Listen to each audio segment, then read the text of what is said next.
And I know religion's a big part of your life, and I'm Hmm. curious how that fits into this whole piece of well-being and maintaining how you feel day to day.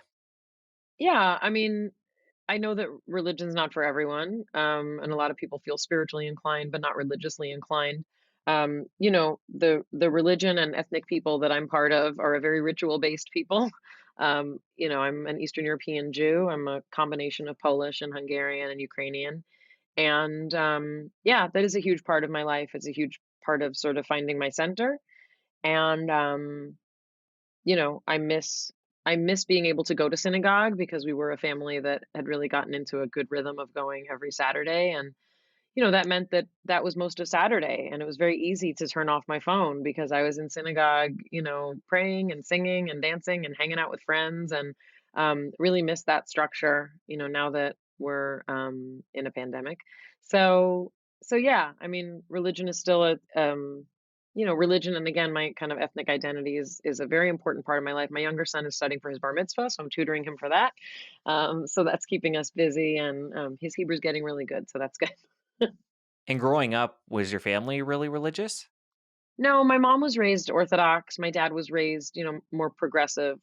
They're both first generation Americans, and there were a lot of leftovers from Orthodoxy in my childhood that my mom didn't always explain the significance of because it was just kind of how she was raised. And I think she had a lot of, guilt about not being religious anymore, like she was raised.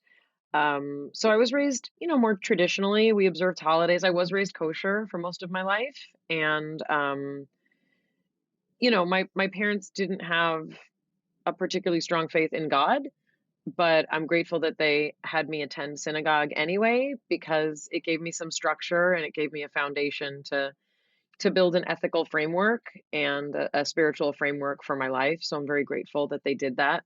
Um, yeah. And I know obviously part of your story then is you became more observant as you got older. Was there a certain turning point there, or was it just kind of a gradual, pull towards the religion? No, I mean, I think like I met the first modern Orthodox rabbi that I had ever met. He was the rabbi at UCLA. That's where I went, at the Hillel, which is a, non-denominational progressive organization that fills the needs of all kinds of, Jews on campuses all over the world. And it was the first time I met someone who was like drunk on knowledge. Like he was so captivating and captivated by not just the liturgy, but the philosophy and the intellectual pursuits of this religious tradition. And, he taught in the law school and, he was a professor. And I wanted to be around someone with that kind of intellectual, you know, um, excellence. So I started hanging out at Hillel and I, answered phones and I volunteered there and just hung out there a lot and started learning. And it was really through the learning system of Judaism, which is very specific, that I really kind of fell in love with this lifestyle. And as somebody who's also heavily into the science, do you find there's ever any conflict there between the religion and the science? I mean, if you're looking for the Torah or the Old Testament to explain the natural world, you're probably going to have a lot of problems because it's not a science book.